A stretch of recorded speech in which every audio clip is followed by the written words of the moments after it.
I want to get the taste of this game out of my mouth as quickly as humanly possible. All right. I want to throw up. I want the podcast to be an hour and 5 minutes of me throwing up. We could just talk about other stuff. we don't have to. You don't have to throw up the whole time. It's up to you, though. That's the same way that our Panthers podcast rivals are called. Like they deserve it. I have to give it to them. Meow Mix, yeah. On the show today, the Sixers with the worst game of the year. Lose to the Nets. Worst game of any year. Worst, just a horrible, absolutely horrible game. Also, half the team is sick as well, as everybody's getting sick, kissing each other, giving each other the disease, whatever it is. So a bunch of people are sick. Ben Simmons bought a professional fishing team. That's a real thing. Adam Silver. Will Adam Silver be in the Epstein files? And does Shams ever check his cell phone during sex? That is a question from a Ricky listener. The Rights to Ricky Sanchez podcast is presented by DraftKings Sportsbook. Sign up for DraftKings Sportsbook by using promo code RTRS. Brought to you by Adam Ksebe, the official realtor of the process at 302-864-8643. Anthony Degli Obizzi, the official financial planner of the Ricky. You can text the word Ricky to 484-471-4873. Body Bio, get 20% off any Body Bio order with promo code August at bodybio.com. And Surfside Iced Tea and Vodka, the official canned cocktail of the Ricky. Mike, you might remember an email we got last year from Maddie. Maddie is a 12-year-old girl from Canada who listens to the podcast with her dad. She was writing a paper about the ship of Theseus, and she is a Mike guy. She hasn't emailed us in a while, but she wanted us to wish a happy birthday to her dad, Jordan. Who listens to Maddie, don't put me in a good mood. Don't make me smile after that game. That's what Maddie said. Email. Maddie said, it's me again. We awkwardly, on my part, spoke about the ship of Theseus last year. Anyway, I'm sorry to bother you guys during the holidays, but my dad's birthday is coming up December 27th. And since he never misses an episode, I was wondering if you might be able to do a birthday shout out to him. That is Jordan. I'm sure you guys probably get a lot of requests like this, and you can't do them all since some part of the pod needs to actually be about basketball rather than the listeners' personal lives. However, I figured it couldn't hurt to try. I know it would mean a lot to him. Thanks, Maddie. Happy holidays. Happy birthday to your dad, Jordan, and we will only charge you $50, half off for this birthday wish. Yep. That's me feeling generous this holiday season. Christmas discount, 50% off. You go to New Orleans with us and fly the process February 20th to 23rd. Reserve your spot at rightstreakysanchez.com/fly. And Surfside Iced Tea and Vodka. Since this is a midweek pod, I don't usually have a little bit of stateside during the midweek pods, but I'm not working tomorrow. Ha ha ha. This is just regular stateside vodka, but this is the kind of vodka that is in every Surfside. That only has 2 grams of sugar, only has 100 calories. We're having Christmas Eve at our house tomorrow, and we do have, what do we have? We have iced tea, lemonade, and vodka in the fridge, and we have the lemonade, the strawberry lemonade and vodka in the fridge. There's several varieties. Whatever you like, I'm sure they have it. You can get it wherever you get your canned cocktails. You got to drink Surfside. It doesn't have any bubbles in it, no carbonation, because iced tea, lemonade shouldn't have bubbles.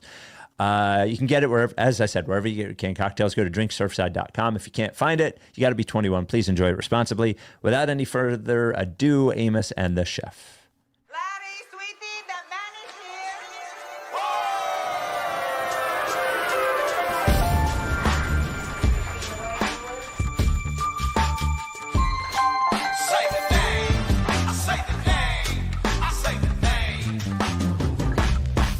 We were right, y'all. We were right. Even when it went wrong, we were right. We was right, y'all. We were right. So say the name. Say the name. We were right, y'all. We were right. Even when it went wrong, we were right. We were right, y'all. We were right. So say the name. Say the name. Say the name.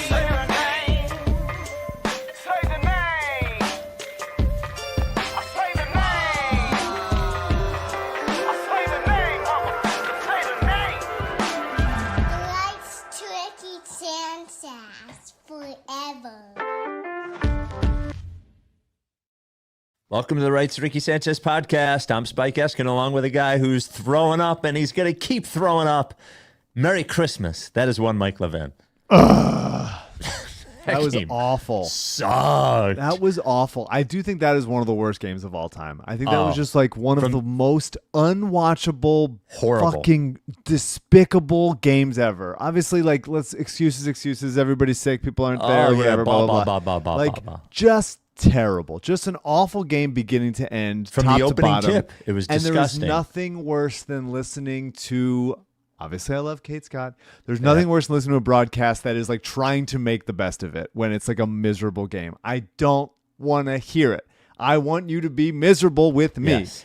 So if you're watching this podcast now, or you're listening to it then the next day or two, or you're not listening to it at all, which you shouldn't, you want me to be upset, and I'm upset. That was awful. That was just a despicable, putrid performance from just the whole organization. They should have to apologize. Top to bottom. They should have to apologize. Sales the Nets have been playing better lately. They're playing. PR. Yeah, obviously, I fired a lot of people in the marketing and ticket sales departments over the years. Yes. I don't know if they've listened, but I have fired them.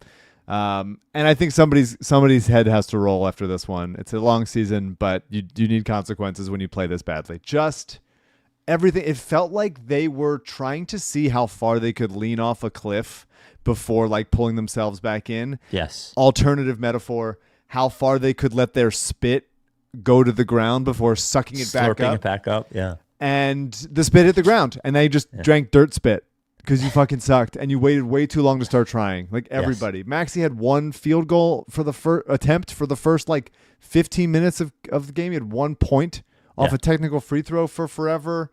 I don't understand what people were trying to prove. Maybe they're like still fucking ill or something, but cancel the game, forfeit rather than do it. Whatever that was. That was really like across the board. You felt the absence and lack of effort and athleticism without VJ, Barlow, Grimes. I would also add Oubre. They basically only had point guards and centers. Yeah, but I don't care. I don't care. And like some of it, they shot 7 of 27 from 3. Yeah. And I think like 3 of those threes were in the last like minute when the game was already out of hand.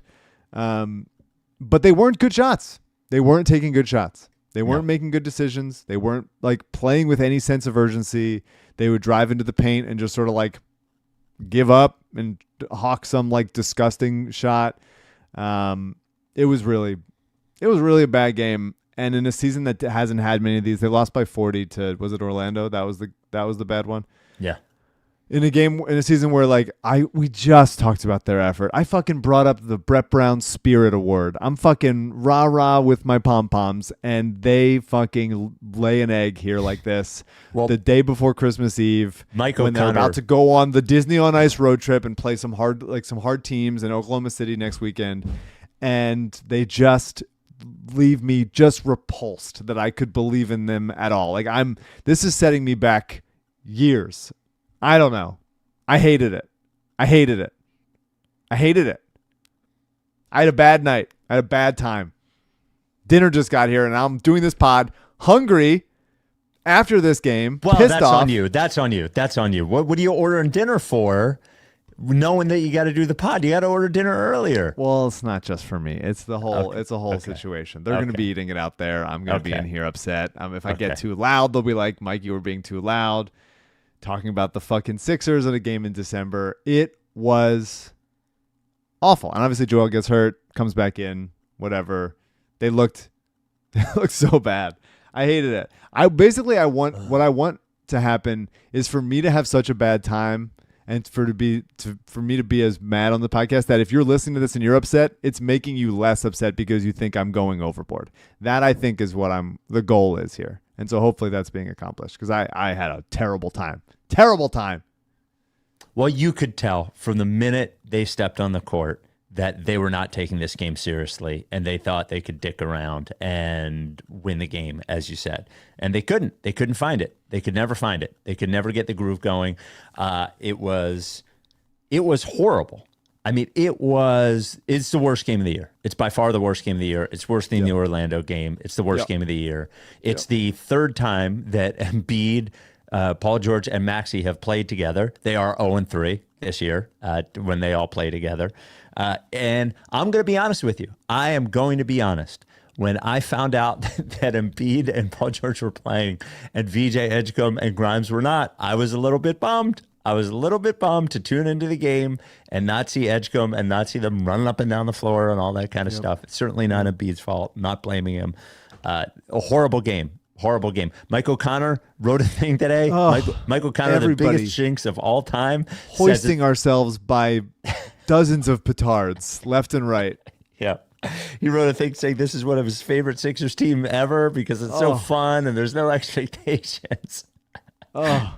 Just that's fucking disaster. What we get, dude. That is what we get. And also, a couple days earlier, AU wrote a lovely article honoring Andre Drummond's 3-point attempts. He doesn't take one in this one. Nope, didn't take one. He didn't take one. And he played with Embiid. Bona played with Embiid. And Drummond played with Embiid. Yeah. I can't even be happy about Embiid throwing a lob dunk to Bona. It was kind of I can't even be happy about it. No. I have nothing. I have nothing but disgust for this team. I really do think it was Maxi's worst game of his career. McCain was also very bad. Can I ask you something? Very bad. Let me ask you something seriously about the Maxi thing, about only taking one shot. Because I don't think there's very much seriously we can discuss from the game, to be honest with you, because it was so horrible beginning to end. But the serious question I have is I'm trying to remember, there was one specific game, the game when Embiid came back from his 3 weeks of right knee injury. I felt like Maxi was like sort of half in for the first quarter and a half. He was deferential in a way that I'm not used to him seeing. And then we get this Embiid back after the 2 games he misses when they win back-to-back, and he takes one shot in the first quarter or whatever it was. Like, do you correlate those two at all? That Embiid is there and Maxi is not? Like, is there and I don't think Maxi I don't think he's like mad or anything, but it also doesn't seem like he's just being deferential offensively. It seems like he's just not there even. Do you correlate those two at all? I mean, so we had a conversation.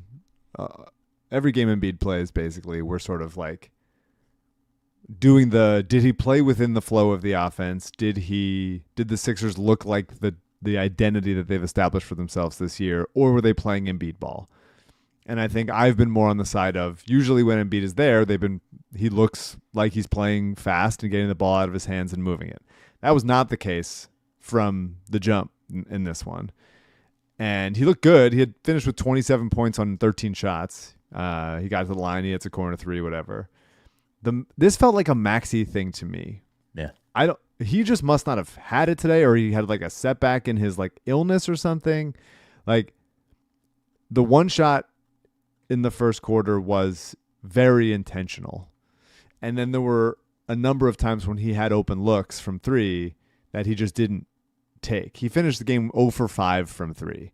Like whether it's a sickness thing, a bounce back something, or he just like went through shoot around or didn't go through shoot around. They canceled shoot around because of the sicknesses going around.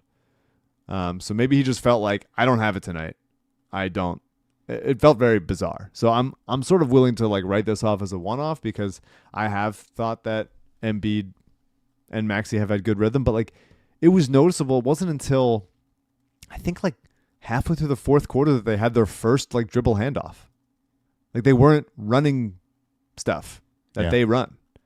And so maybe there's post-game quotes happening right now that's sort of excusing stuff or giving more explanation, but like it was very bizarre. I don't know what Maxi was doing. So many things wrong. He turned it on in the fourth quarter, had a couple cool steals, whatever, but like he was getting stupid fouls. He had no place to, he had no like plan going to the basket. Like all the things we've been complimenting him on just like all like went away. So I think that is a thing to figure out. What is the team offense when Embiid's there and things tighten up, and can they play free flowing stuff? And I wouldn't have minded in this one going like, all right, we're gonna run more Embiid ball because we're missing so many guys, and we're just gonna we're gonna make it simple, right? Like We don't have as many wings and fast guys and athleticism, etc. So let's just get into the paint, get it in Embiid. When they double, he'll kick it out. And he started off hot. His jumper looked good. Mid-range looked good. But, like, nobody else did anything. They just didn't run. Yeah. They didn't run offense. It felt like it was a lot of ISO and just, like, hoisting up bad shots and confusion and, like, a lot of lefty finger rolls from McCain that were, like, 8 feet out. And just these are hard shots that they're taking, these contested shots that they're taking. And they just... I mean, they got to the line a fuckload, but they just could not do anything that looked like flow offensively. Yeah, it was terrible. The Rights to Ricky Sanchez podcast is brought to you by Adam Ksebe, who is not terrible. Adam Ksebe is the official realtor of the Ricky. What is his expertise? It is the Delaware beaches. Now, you might say to yourself, I've never even thought about owning a beach home. I just spend several $1,000s to rent one for a week every summer. Seems like a bad plan, right? Well, what you could do is, with the help of Ksebe, you get yourself a house down in the Delaware beaches. You rent it out to other people. They pay your mortgage, essentially, for the summer. You have your own place to go to with your friends and your family. A little investment property there, right? And then, think about now. Maybe you have a little Christmas down there, have a 3-day weekend in the fall or in the winter. And Ksebe is a guy that can help you do it. If you grew up going to the Jersey Shore and you've never been to the Delaware beaches, they are beautiful. But what is really beautiful, especially when you're talking about buying a property, is that the property taxes are very, very low, whereas in Jersey, they are very, very high. And Ksebe is good at everything that you need a realtor to be good at. He will help you bid the right way. He will help you find the house. Like he is full service in every single way. There are some people in a market like this, which is very competitive, that just let all the business come to them. But that's not the way Ksebe works. He is a fucking lunatic. He in the best possible way. Based out Long and Foster and Bethany Beach. Also, if you grew up going to the Jersey Shore and you couldn't even imagine getting a place that wasn't the Jersey Shore, reach out to Ksebe anyway. He's got plenty of connections down there as well. When it's time, you can send him a direct text to his cell phone, or you can call him on his cell phone. Here is his exact phone number, 302-864-8643. That's 302-864-8643, or send an email to adam@processrealtor.com. Paul George dunked. He did. Man, everybody loved it too. It was kind of nice. That was the only nice moment of the game, is Paul George hitting the dunk and everybody on the bench going fucking crazy. They were going crazy like they didn't think he could dunk it. Yeah. Yeah. The fun was the funniest part to me. It felt like it was just like old timers night. Yeah. It was like, bring in, dust off Lowry and Gordon, let their decrepit bodies get in there. And they didn't look bad. Look, Eric Gordon, he's had, I will acknowledge briefly. Yeah. He has had a few jarring, impressive plays off the dribble. Yes. In the occasional minutes he's been on the floor. Very economic, his drives to the basket. Not a lot of wasted motion. Yeah. I will no longer acknowledge it. That was the beginning and end of me acknowledging it because I don't understand it. He did pointedly not dive after a loose ball twice. Yeah. Twice. Once in the first half, pulls up short, doesn't go for it. Once in the second half. And that I am acknowledging, and I will keep acknowledging. And just some awful defense in man and zone, which I am also going to acknowledge. Look, whatever if it's Embiid and George playing well or Eric Gordon hitting threes, there's something about when some combination of those old guys succeed, the team loses. And it's like AJ Brown breaking 100 yards. Yes. It's like something about it is wrong. Yeah. You're having to do it. It's giving everybody else like the wrong cocktail of success. It's bad. I will say Kyle Lowry, his only role being inbound the ball fast. Give me the ball. Give me the ball. That's his only role. That's the only thing he has. It's so funny. He loves doing it. It's like he lives for getting the ref to just give him the ball fast. CJ giving us a show right now in the preview window. CJ taking off his jacket, taking off his sweater. Is he wearing a fur? He's wearing a fur. It looks like he's in the Remnant. What is that? What's that movie? The Revenant. The Revenant. Yeah. Oh, he turned his camera off, so now we can't even see him. Come on, CJ. CJ, it was a bad night. Camera back on. It was a rough night watching the game. It looked like a fur. I have to do a podcast. I have to be mad on cam on main, and I get a little show of you taking your shirt off, and you take it away from me. Brutal. It looked like a fur. It looked like you were burying yourself in a dead animal, like in Empire Strikes Back. Yeah, you should do that. And in the Revenant. Yeah. There was a lineup where Justin Edwards was over 10 years younger than anybody else out there. It was shocking how old some of those people were. And they just looked completely different offensively. Embiid also tried to do a big dunk. That failed. But I have to stay true to myself, and I like that he tried. I'm always going to say I like that he tried. He was a foot and a half short of the rim, it looked like. I mean, he was not. There were a couple of bad replays, I thought, tonight. I thought the Michael Porter Jr. replay was a bad one. Yeah. That one, that might have been the only bad one. That was a bad one, though. It was a rough game. there were some fucking shots that they hit that I'm just like so pissed off about, and some decisions that were made. I'm just like they deserved to lose this game 100%. It wasn't like they got unlucky and stuff. But when you wait until the spit is right hovering above the ground, they were trying to show off. And you need everything to go right for it to work.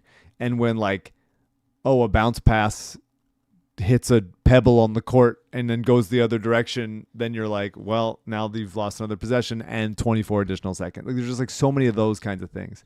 It was just bleak, dude. I hated it. I really was so upset. And it was such a good season. And those old familiar feelings of loathing the Sixers came back, rushing back to me. Well, just like a little Christmas treat. It's a little Christmas treat. You. Yeah. Ghosts of Christmas Past, watching the Sixers fucking suck. A little Christmas treat. Can we move on to the next thing? I don't know what to say about it anymore. It was that everybody was horrible. It was horrible. Dude, there's nothing else. McCain was really bad. He missed every shot he took, and then he got spooked and wouldn't shoot threes anymore. Yeah. Until that very end. I thought he led the Sixers starters in rebounding. Yeah.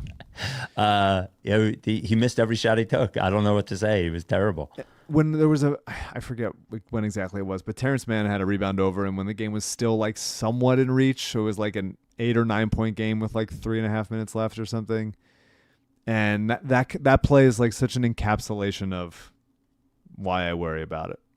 Because you worry about Quentin Grimes not getting a key rebound at the end of a game, or Jared McCain not getting a key rebound at the end of the game. Yeah, just those kinds of plays where he's just you're just too small. You're just physically incapable of doing this thing at that moment. Getting a big rebound in the game. I would agree with you. I'm not going to count on him for that either.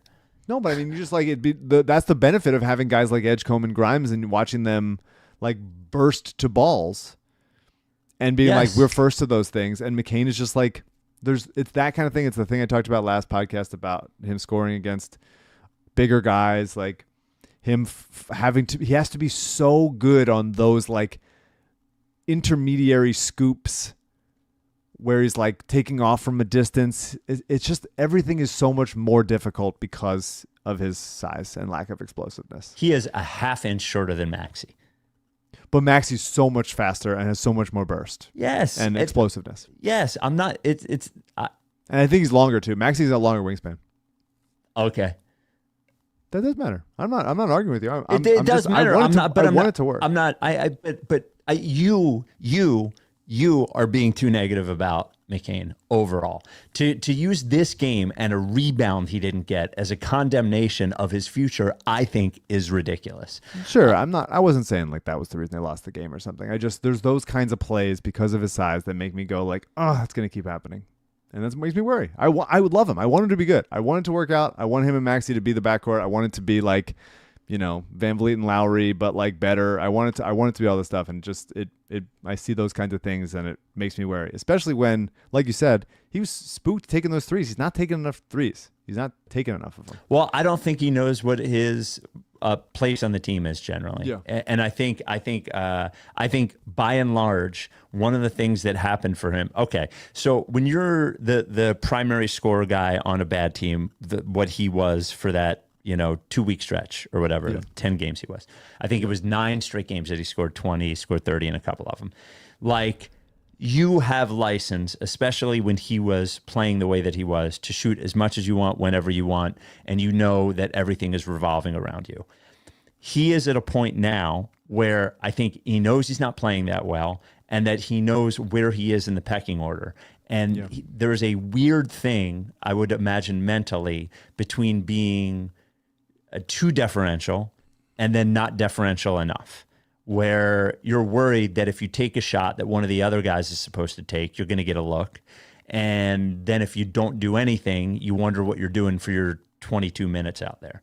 Totally. So I think it goes back to, now he's playing too much now for the G League thing. He closed the last 2 games. He started tonight. If he's going to play 20 to 24 minutes a game, which isn't that far away from, I think, where we figured he would be anyway, that's enough. But I wonder, his handle is looking better than it was 3 weeks ago. And I wonder if, when everybody is back, him as the maxi backup can be more of a thing to give him an actual place on the team. Yeah. I'm not trying to troll. I really want it to work out. I just see those kinds of the physical limitations really holding him back in different ways. And I trust him as a person, as a worker. I think he's going to figure it out. Like, I think he's going to figure out like how to be useful in this kind of role. I'm just the like, people were talking about having him over Maxey and like the future, who's more important to the future of this team rankings. And I think at this point it looks like very silly, because Maxey, aside from tonight when he was the worst player I've ever seen. Well, Maxey's also in his 6th year. Absolutely. Oh no, I'm not saying he should be as good as Maxey right now. I'm just like, when Maxey was in his 2nd year, and McCain obviously played fewer games, you could just see like, man, he's so fucking fast with the ball. Mm-hmm. Yeah. And he's got burst, and he like worked on his body, and that obviously took time, and he got stronger and got more athletic from that. He became like fast vertically to fast horizontally to also fast vertically. And I really worry about it, man. I want to stop worrying about it. I want to be like, he's going to figure it out. He's the next generation of Steph. I wish that he was playing in an offense where they weaponized his off-ball movement more, and they just don't. And so the part of that is on Nurse for sure.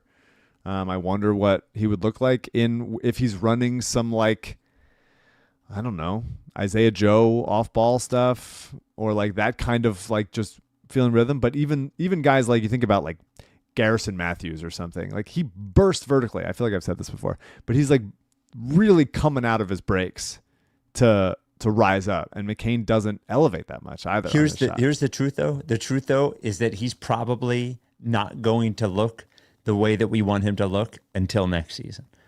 It is that he is going to need, this is going to be his true rookie year. It's coming off an injury. His place in the lineup has been usurped by VJ Edgecombe, which is of no fault of McCain's, and good for the Sixers for getting him. But the role that he was supposed to have is now taken by somebody else, and he's going to need an entire offseason to have a real offseason. And I hope that it's on the Sixers next year. I truly do. But who knows, like, if they need to make a big trade, whether he, Edgecombe's, presence makes him expendable. But I don't think we're going to see him looking the way that we want to see him until next season. I think we'll see flashes of it for sure, but I don't think we're going to see consistent McCain until next season. That would be my guess. I think that's fair. I mean, I think there's a good McCain quote that Sixers Adam got, which I'm now forgetting, but it was the one about the defense, just trying to find ways to contribute. Yeah. Yeah. Oh, I blame this on the centers. I would really be, this, but like when a guard or whoever is driving and the center leaves their man to then contest the drive. Yes. Leaving his man like wide so open. Exposed, wide open under the basket, either for an easy offensive rebound putback, or like a nice Terrence Mann had a nice play tonight to I think it was Day'Ron Sharpe for a dunk. I would want them to use so much more discretion before they leave their man, because on the weak side, coming down to like help on the big is fucking Jared McCain, and he's losing a foot to those guys. Yeah, and that's just a hard position to be in. Yeah, there was one position where he ended up on Michael Porter Jr. MPJ. I would even trust him. I mean, MPJ is just like an unconscious shooter, like to the point of he's unconscious sometimes when he takes shots, and then they are awful. They're awful shots, and sometimes he like makes those awful shots. He's an incredible shot maker, even if he exercises some truly horrendous shot selection. I mean, the McCain thing, it's like if he's this season not the guy that he's going to be, which I think is, I hope that he gets to be like 90% of that guy. He's got the thumb brace off. Yep. He's working himself back, that kind of thing. But I would like to see 90%. There's, a month and a half or so, almost 2 months until the trade deadline. And we're waiting for, Oubre and Watford to come back. They seem to be practicing a little bit more, going through individual workouts. So that'll hopefully be soon. And you just go like, okay, what is this team? What the fuck is up with the Oubre, by the way? I don't know. I forget what his injury was. Well, it was a knee thing. It was a knee sprain, and it was reevaluated in 2 weeks, which they evaluated him. And ever since then, Sixers Adam said there has been no updates, just him doing individual work on the court. So do you want that quote from Jared McCain? I have it in front of me. Okay. You did the work to do it. I'll all right. Feed the roller, This was after the second game, after the Hawks. What was the second game of the back-to-back? Dallas. Mavs. I think this has been a great learning lesson for me. Offensively, if stuff's not clicking or we have guys that obviously can make a bunch of plays, how am I going to find my niche? How am I going to find it? How am I going to get minutes? I think on the defensive end, I can really figure it out. I feel like I'm a smart player and I know what's coming. I know I can help, and I know to help the roller. Anything defensively, I feel like I can figure it out. Just being more patient on the defensive end, knowing what's coming, I think is going to help me in the long run for sure, especially at the end of the season. Yeah, good quote. That's great. Good quote. I mean, he's a really thoughtful guy. I like him as a person. I want him to be figured out. I wish that he was either 20% more athletic or like 2 inches taller. Like, I just would be really nice if we could do that. Well, you never know. Growth spurts happen at weird times. Yeah, he's a little small. He's still young. Yeah. The Rights Ricky Sanchez podcast is brought to you by Anthony Degli Obizzi, who has not gone through a growth spurt. I wouldn't say he is. How tall is Anthony? I think Anthony's like 5'9". That would be my guess, which is not a bad height. Because in my head, I was thinking Anthony Degli Obizzi, who is the official financial planner of the Ricky. I was thinking he was shorter than that, but I don't think he is. If you want to set up a consultation with Anthony, I'm sorry, Anthony, who is based in the Monastro Financial Group, 484-471-4873. Text the word Ricky to 484-471-4873. I know you're thinking to yourself one of two things. One, what do I need a financial planner for? I don't make that much money. Or I'm only 24 years old. Or I'm 43 and I haven't even thought about it. I don't feel like dealing with it. Or you're thinking, man, like too much stress. All wrong. Never too young, never too old. And the stress is his job, not your job. The thing about what Anthony does is he helps you can take care of every part of your financial planning. What are those parts? Well, there is saving for in case you lose your job. There is, if you change jobs, rolling over your 401k. There is saving for retirement. There is making sure you're putting enough money away if you want to buy a house in 4 years or 2 years or 6 years or whatever it is. There is putting in the money away for your kids for college if you've got kids. There is life insurance, all of those things. And at one point in my life, my late 30s, I had put it off and didn't even pay attention to it, didn't have any money saved because it stressed me out too much. It was too overwhelming, which is why a guy like Anthony is great because he is low stress. He is very good at it. And he can take care of it for you. Text the word Ricky to 484-471-4873. He's been doing it a long time. And like you can hear, it's funny. He just sounds like a regular guy. And you're like, a regular guy like this doesn't know what the fuck he's talking about. But then you really get into it. He really does know what he's talking about.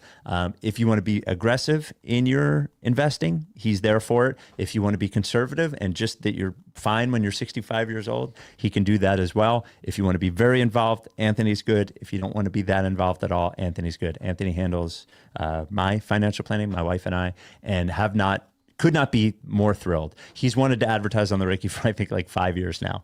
And I started working with Anthony 2 or 3 years ago. He's the best, man. Text the word Ricky to 484-471-4873. That is Anthony Degli Obizzi, the official financial planner of the Ricky. I do want to call out. I meant to write this down when okay. My frustration was Jared McCain's no-look pass to a rolling Drummond was sick. Was pretty sick. He's thrown some nice passes over the last 4 or 5 games. Yeah, I need to as keep he's seeing got them. more confident. I like them very much. I need to keep seeing them. They're good. Sixers as a team tonight, 15 assists. A lot of that is missing shots, for sure.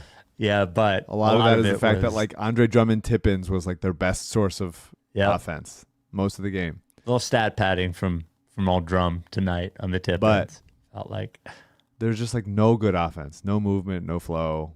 That's on everybody. I hated this game. Put me in a terrible mood. I hated it too. And you said this very early. Again, love you, Kate.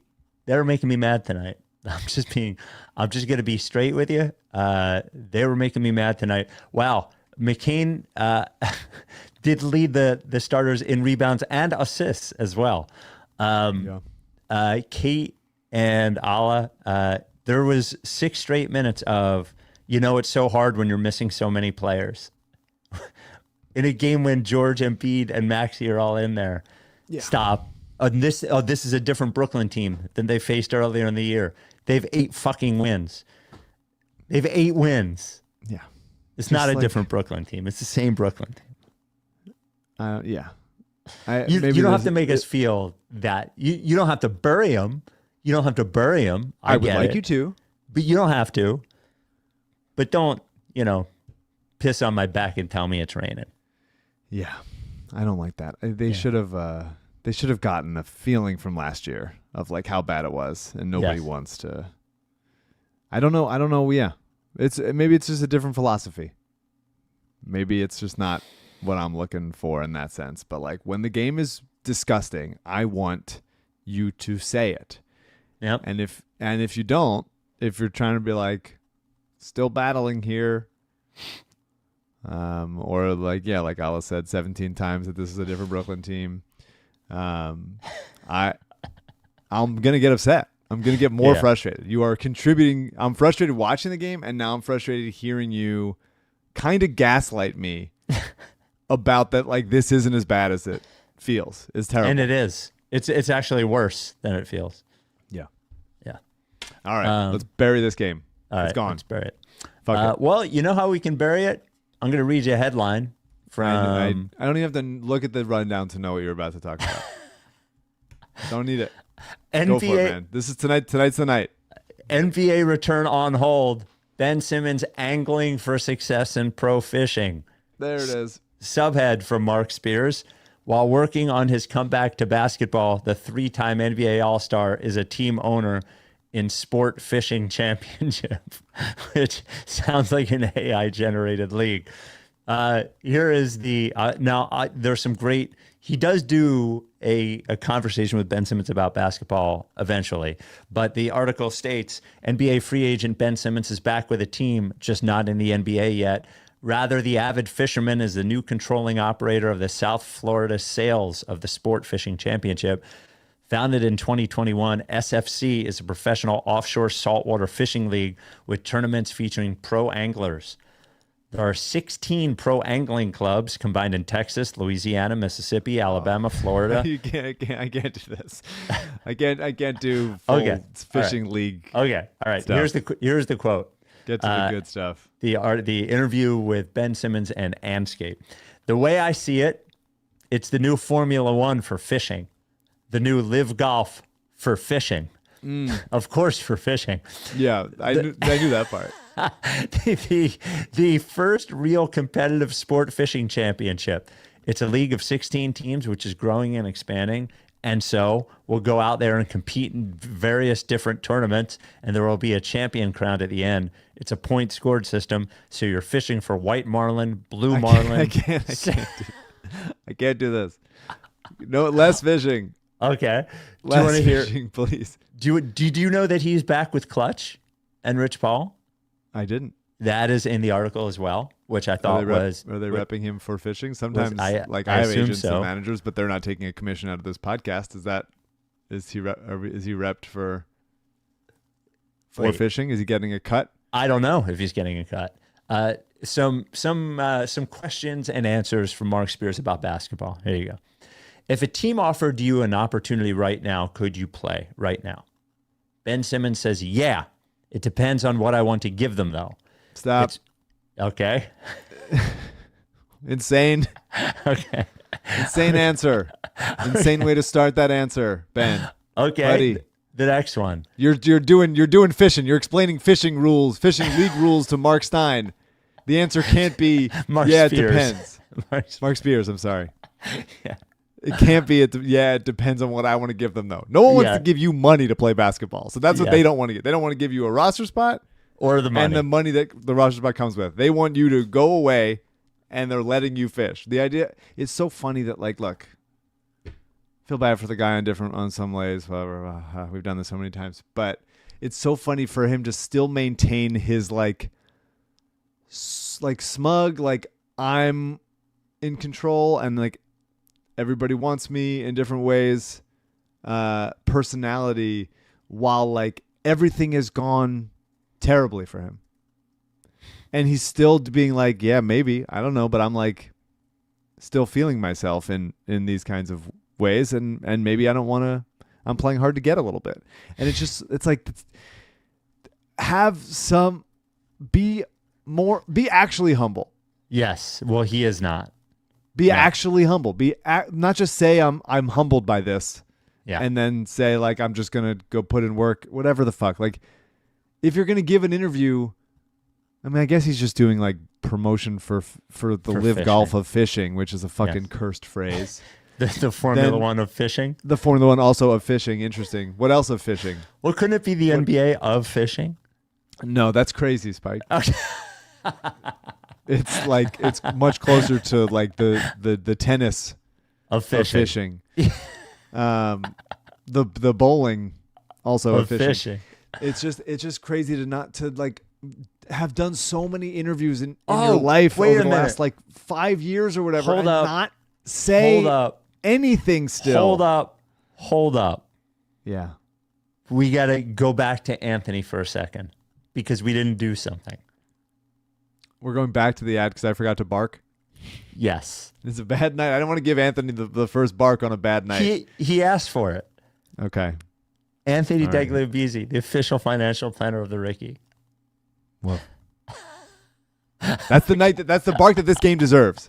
Okay, all right, that's fair. Anyway, but Anthony will be getting the bark from now on. Yes, Anthony will. He claimed hopefully it's on a better night going forward. And we will never explain again why Mark barks at the end of Anthony's. All right, a couple more Ben Simmons quotes. When you reflect on your career, when were you happiest playing in the NBA? Just being in Philly. I don't think it was necessarily a time. I think it was just the process of going through everything, being drafted, being in Philadelphia, just really going through all of it because people don't get to experience that. I've been all NBA. I've been all defense, all-star. I've done things people would he really isn't humble at all. Not at all. He's talking about how blessed he also doesn't know how to answer a question. Yes. This is not a gotcha question. Yeah. When were you happiest playing in the NBA? Yeah. He says just being in Philly. Yeah. I don't think it was necessarily a time. It was the process of going through everything. Being drafted, which is a time. Yeah. Being in Philadelphia, which you've already said, really going through all of it. People don't get to experience that. I've been all NBA another time. I've been all defense another time. All-star. Just say something. Yeah. Don't just word mush everything and then get to the end of a sentence and be like, that feels like plenty. That feels like I talked enough. I talked enough, and now I'm shutting down. We have these little, it's not a Roomba, but that kind of thing that cleans up stuff, and then eventually goes back to its home, and that's a little bit what it feels like. He's just he's said enough, and he's gonna go back to his home and spit out the dust into its little machine. Are you using AI to clean your house? No. I mean, it's kind of like a robot, right? A Roomba. I don't know. It's been around a long time. I mean, you could hire somebody.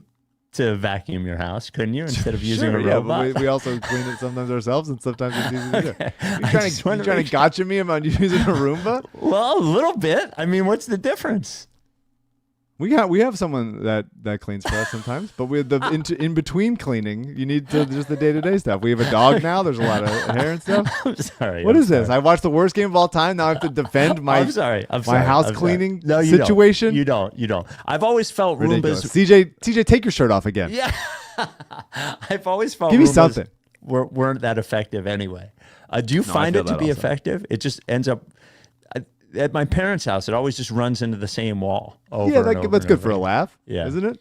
Yes, that's fair. That's fair. Are you? He actually doesn't answer this question well either. Never has. Are you putting a time frame on a return? Yeah, I'm looking at maybe halfway through this year, if not next season. What does that mean? Yeah, halfway through this year. We almost are. Yep. And this year, does this year mean the season? Are you saying you're going to come back in June? In this season? Oh, yeah, half through the year. Okay, 2 more. This is the first time you haven't been on a team since when? No, I'm on a team now. It's the South Florida Sails. Woo! Okay, and then finally, that would be that's a click hole. This is a click hole thing. Yes, I'm on a team now. It's the South Florida Sails. Is a click hole. He click holed himself. Final one. How do you take critiques on free throw shooting and 3-point shooting? Is there anything you could do differently about that in the future? Very good question from Mark Spears. As you would imagine, we get a very clear answer from Ben Simmons. I feel like my shot now is better than the last time I actually stepped on the floor. Yeah, fishing helps that. Generally. But a lot of that is just your touch. If your back is messed up and you're extending, that's already pulling on your spine, and people don't even understand that side of things. Sure. So to be whole and feel strong, and your core to feel strong is a different feeling. You have control of what you're able to do. Your touch, you're not thinking about things. It's one of the huge things for me. I'm telling my trainers, I'm like, yo, I can't even make a hook shot. I have no balance, no stability. Mark Spears asked him if he took critiques on his free throw shooting and 3-point shooting. Yeah, he's not answering in the right direction. But he has gone through injuries, and I'm sure his back is deeply fucked up in a bunch of fucking ways. And are you sure about that? I guess I'm not sure about that, but let's assume that is true. Yeah.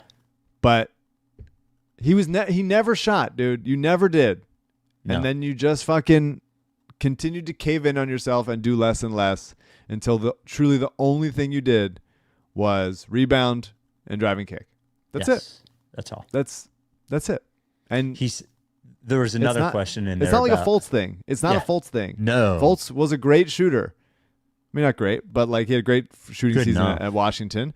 And you could, in the same way that you can sort of expand and dream about how VJ can become, Fultz was like that. And then he got fucked up. Yeah. Ben was never like that. That was never the case. Ben was never playing. He was never doing that. He was never playing real basketball. He was only playing the very small part of himself that he can play. That's it. Yeah. And so it's not to answer the question now and be like, oh yeah, my back. It's like, dude, we were there. Yeah. You fucking never shot. He's acting like his basketball career is like you act about the old podcasts that they're not available. They aren't. He's like, oh no, they won't know. They won't know that I did that. They won't go back. It's a person that's never had to actually answer for himself and had to act. And there's a lot of people like that, and not just in basketball, not just athletes, plenty of people that are just you've never experienced a consequence because you've been treated like you're a golden child forever. And you just expect that. And I wish Mark Spears, there's not that much of this in sports journalism, I guess, because you don't want to just really drill down into somebody. But I wish in the real world, you fucking get pushed back. You'd be pushed back. What do you mean? You never shot though. Yes. If it was an actual conversation with someone. But everybody's too walking on eggshells around them. And which I understand. I'm not fucking good at it. I'm not good at who have we had on this podcast that I've squirmed out of answering asking fully hard questions to. Probably I don't know. Yeah, I think I'm comfortable with Daryl, and I can yes, Daryl's the one to account a little bit more. But I'm not trying to be. No. I'm not in this for that. Yeah. But also, those guys aren't gaslighting everyone constantly for years, which Ben Simmons has. I would need to take some sort of limitless pill drug to interview Tommy. If we get an interview with Tommy on the books, then I will take whatever I have to take to be like, I do not feel a dickhead, embarrassment or dickheadedness. I will just continue to be like, I will make it uncomfortable. There was a Pablo interview with a guy. Pablo's great at that, by the way. But even you can tell he feels a little bit awkward about it, where he had like about talking about the Epstein stuff that a former NBA player was like sort of loosely involved in. Listen to the podcast. It's good. But it's like, it's uncomfortable to listen to that shit when someone is like really holding someone else to account. When they're cornered. Yes. When they're cornered. Yeah. Yes. Yeah. The Rights to Ricky Sanchez podcast is brought to you by Body Bio. I was just trying to think about, I'm sorry, I'll think about it as I'm talking about Body Bio. If I've ever been, because I've interviewed a lot of people, if I've ever been on the side of pushing someone like that, I don't know that I have. The Rights to Ricky Sanchez. Shane Battier. But like for real though. Defense, honestly, though. Yes. The Rights to Ricky Sanchez podcast is brought to you by Body Bio. We love Body Bio, man. We love it. We love all. Look, I'm not going to say I love every one of their products, but what I am going to tell you is the products that I have used have been helpful. And I think that if you're going to use a supplement from any company, it should be Body Bio.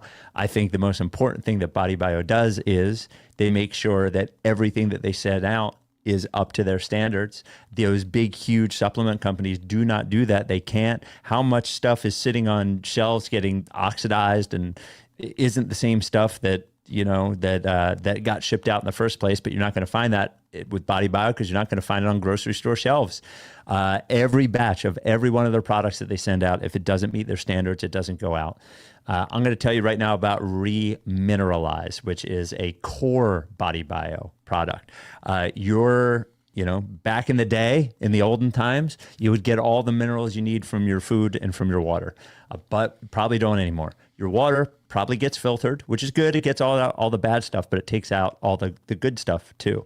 And your food, because a lot of it is grown from land that has been over-farmed, doesn't have the same sort of minerals it did back in the day. So what Remineralizes is Body Bio got minerals that are sourced from salt beds, dried salt beds in Utah.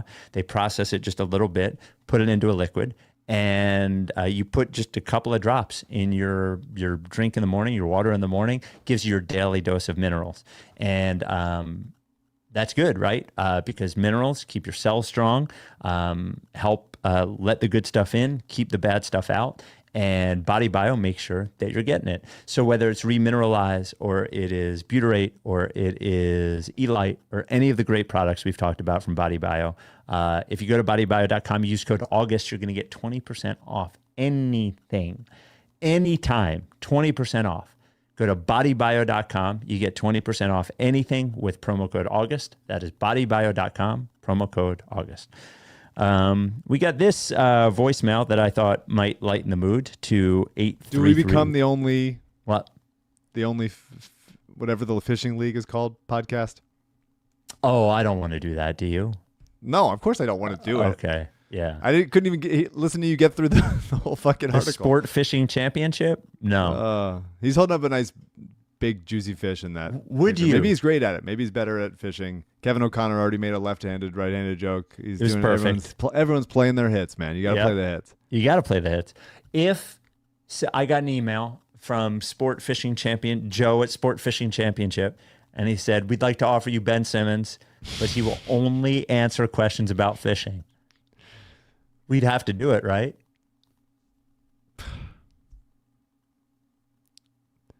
I guess we'd have to do it. I'd have to learn so much about fishing so I can ask coded fishing questions. I look up fishing terms, and I just what's find the three-pointer of fishing? Yeah, just what's anything. What's the free throw of fishing? Yeah. When you look back in 10 years, when you look back at your fishing career, would you actually say that you did any? Is there something you would have said you regret? Are you capable of regret about fishing? About fishing. Are you capable of regret, fish? Fish. Just ask him the questions you would want, and then Mr. just put it Mr. Fish, sir. Of fishing. Yeah. Sure. Yeah, we'll get him on. I'll ask him. 833 Lickface. We got this voicemail you may enjoy. Spike, Mike, CJ, what's up? This is John.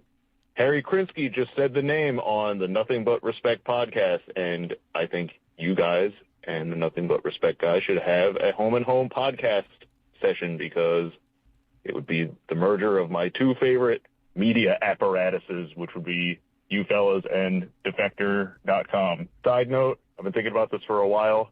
How many times do you think Shams has stopped mid-sex to look at his phone? I feel like it's a lot. Over under a dozen times? Probably over.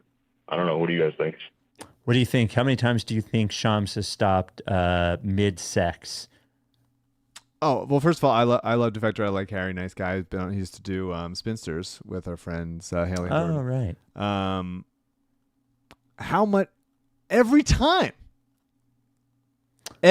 he's had sex, he has looked or glanced at his phone. Every time. Every time? Every time. Do you think or he his has phone's ever, do you think he's like ever max responded? volume. Do you think he's ever responded? I think he's probably rolled off and responded midway and started back. Absolutely. 100%. Mid-coitus? 100%. I just wanted to say that. Wow. Absolutely. Not a doubt in my mind. Wow. I think that Shams has responded during sex more often than James Harden has had sex. Well, I don't think that's true. How do you know that? Well, because that would mean... And how do you know that? That would mean that Shams, just off the top, has had more sex than James Harden. I'm willing to believe that. And every time he's texting during it? I think he does. I think it's a 100% of the time that he is 100%. either looking or responding enough to that. Yeah. We need to get Shams on and ask him. Would you ask him that? You would ask him that? No problem, right? Yeah, I would do it in a silly little way, but I wouldn't hold him to account. Right. I wouldn't ask him to provide receipts. I should. If I was a better journalist, I would. But I'm not. But you're not a journalist. About myself. You're a podcaster. I'm barely anything. I try to remind people that all the time. It's funny. People say mostly this about WIP. They're like, you should be a real journalist. And I'd be like, I'm not a journalist. It's not what I'm doing. You do claim that you know for a fact that James Harden has a lot of sex, and yet you at one point keep it from all of us. Kept it. Well, I've offered you the source, and you've declined it unless it's on the podcast. We've been doing this podcast long enough where me and the people are one and the same. That's fair. That's fair. So if you can tell me, you can tell them on air right here. We got this email from Manka. She is a professor at University of Washington, professor of linguistics. UW. Yep. I only say that because it was in her. She didn't brag about it or anything. It was in her signature. Hi, Spike, Mike, CJ, Rebel, Scotchy, and sorry, but I forgot Mike's dog's name. That is Moose. Moose. Hope you're all doing well. And I totally agree about the Sixers being the feel-good sports story for Philadelphia right now. This was pre-Nets game. A question for you. Shouldn't Nick Nurse and his coaching staff be credited for part of the reason why all these young players, including VJ, are getting better? He is a coach that's always been great with young players, I think. I'm asking because you were both talking about how much VJ and some of the others are getting better, but don't mention that. I would love to hear a, quote, grade for Nick Nurse and his staff up till now for this season and the near future. Always so grateful for the Rights to Ricky Sanchez podcast. Keeps me entertained and sane. Yeah, I mean, it's hard to know, obviously. VJ, I give him a lot of credit. I give Nurse and his staff a lot of credit for playing Barlow and Jabari as many minutes as they are. Mm-hmm. He liked Jabari. He liked Barlow right away. Nurse did, I think. Yeah, and that's hard to do when you're on a team with there's a bunch of veterans, and you a guy that you signed to a two-way is starting most games. I think that is not something that I don't think Doc would have done that. And so I give him credit for that for sure.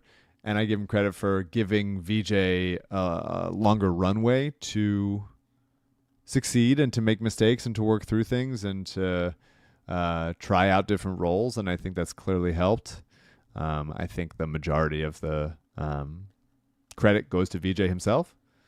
But yeah, there has to be a good environment for like those kinds of young people to succeed in. And I think we would blame them if those guys didn't get better, you know? And it's always a combination, right? Yes. And I think it's worth noting that there's always, like, whether it's Rico Hines or whoever the assistant coaches are, is that, like, Nick Nurse, it's sort of like Daryl. You know, there are people below Daryl that are probably more responsible for the, like, on a day-to-day basis for saying, hey, Barlow's the guy, or draft this guy or whatever. But he gets the credit and the blame if it's right or wrong. So I think Nurse should get part of the credit and blame, but it's worth noting that there are coaches that are responsible for development of certain skills, and, you know, I think they probably deserve that credit as well. So I think absolutely. I think now might be a good time to bring up the Mike O'Connor comment I put in the chat for CJ about McCain, because that is the kind of thing that is how much of it is role, how much of it is, like, McCain is not having as much success. Part of that is on him. Part of that is the role. So this is Mike O'Connor just after the game. I'm going to stop complaining about Nurse's handling of McCain. It's been 7 weeks since he came back. He's still clearly not moving like he was last year. You can't just ride it out indefinitely and hope it will suddenly click again. Think it's going to take him a while. He should probably be at around 15 minutes a game for the time being when the guards are all healthy. Hopefully he can get back to last year's shape before the playoffs, but sadly it may just be a lost year for him. That's what I said earlier in the podcast. Yeah, but I think we've been complaining about, like, Nurse's part of it, right? Well, but I think that probably 2 podcasts ago, Nurse is in a very difficult position here because he has to win basketball games. Absolutely. Yeah, and that is the tough thing with McCain, is that if he's not contributing to winning basketball games, he can't. It's very tough to serve 2 masters here. The masters being develop the young guy who isn't playing that well and win basketball games and do both. Yeah, and if they were like a couple games under 500, then I think maybe you could say, all right, yeah, they're just not going to be that good, so this is priority. But until tonight, which I think counts for 8 to 10 losses, they were the 4 seed in the East and on the way up and playing good ball on both ends, really.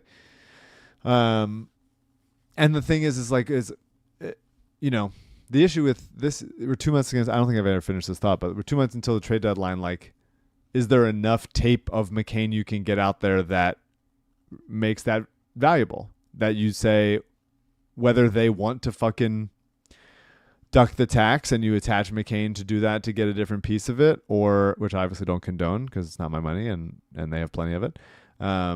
Or you want to, they're not trading McCain just to duck the tax. No, of course not. Of course not. But it would be there could be some, like, all right, we want to get this guy for McCain. We'll attach, like, Oubre as well, and it becomes like a flip. Like, it's all. The primary thing wouldn't be to duck the tax, but that is probably going to be a goal of this front office, passed down by ownership. And so I was texting with Sixers Adam this morning about, like, what team, like, what kind of deals could also, like, make the team better while also shedding some salary to get the tax out of it. And there's not a ton. There's not much of it. It's gonna be a tricky situation, and it might get ugly. It might be the kind of thing where it just becomes a fucking Kelly Oubre and a future second for nothing, and that blows. Yes. And I'm gonna be pissed if that's the case. And so you try to find, like, more creative ways to do it, where it's like, oh, we could get this other guy who would be more helpful now and who's kind of a long-term piece, and that also fits with McCain, while also it becomes a tax situation. I don't know what it is, but it's not. I don't think that they should duck the tax, and I don't want to condone it, but it seems to be like a realistic possibility. Final thing, and only because I teased it in the open, so I feel like we got to get to it. This is from Matt, writes rickysanchez@gmail.com. Hello, all. I fully believe that Adam Silver will appear in the Epstein files. He is a scumbag and slimy, and I hate him. Which Sixer appearing in the Jeffrey Epstein files would disappoint you the most? And would there be any that you try to erase from your memory and power on? Also, which NBA player would make for the best content appearing in the files? I think Doc Rivers trying to explain away why he and Jeffrey were best pals, but he didn't know anything would be hilarious and probably throw Giannis under the bus or something. Thanks and good luck on this minefield. Yeah. It's funny that you choose to say that. You hate Adam Silver enough to read this question, I think is really what it boils down to. I love the Doc Rivers call out, and I don't obviously know anything about anything, but I also think it would be funny to hear him try to explain it. Yes. A lot of people don't talk about the pages in the Epstein files I wasn't on. Yeah. No, I can see that for sure. The most disappointing would clearly be Maxey. And yeah, no, I don't think that there's any. I'm not concerned. Well, but I mean, we'd be remiss not to mention that like Apollo Global Management is like linked. Leon Black. Well, Leon Black, but remember, very linked. Josh Harris not part of Apollo anymore. So for sure, but it's closer than you'd want it to be, isn't it, Spike? Yeah, but it was. Look, I'm not. Look, we shouldn't do any more of this.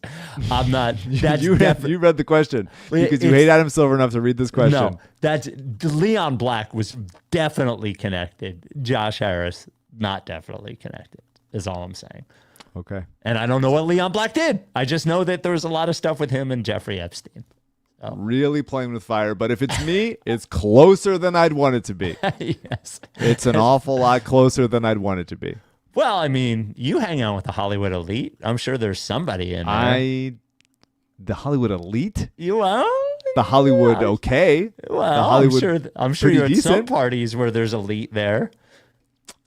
Not island stuff. No? There's got to be a producer somewhere. You worked on a show with a Rock. I'm not saying Rock was on fucking Epstein Island, but I guess I would like to know what my 6 degrees of Kevin Bacon is with fucking Jeff the financier.